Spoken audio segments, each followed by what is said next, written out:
Il reste environ 2 semaines avant que les élections provinciales soient déclenchées et les candidats des différents partis à travers la région commencent déjà à se faire de plus en plus visibles. Seulement, Québec solidaire a déjà annoncé ses candidats dans les 3 circonscriptions de l'Abitibi-Témiscamingue. France Marion se présente dans Rouyn-Noranda-Témiscamingue, Sarah Germain dans Abitibi-Est et Joanie Bolduc dans Abitibi-Ouest. Madame Bolduc croit que plusieurs enjeux dont le parti s'attaque s'appliquent à la région. Contrairement à d'autres partis qui donnent beaucoup d'argent à des compagnies qui sont plus grosses ou même qui sont dans d'autres pays, nous, on aimerait vraiment ramener l'aide aux PME.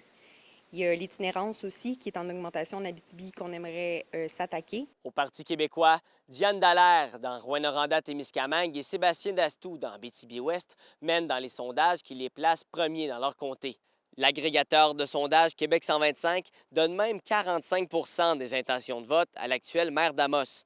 En Abitibi-Est, le PQ n'a toujours pas annoncé de candidat, mais il mène tout de même dans les sondages.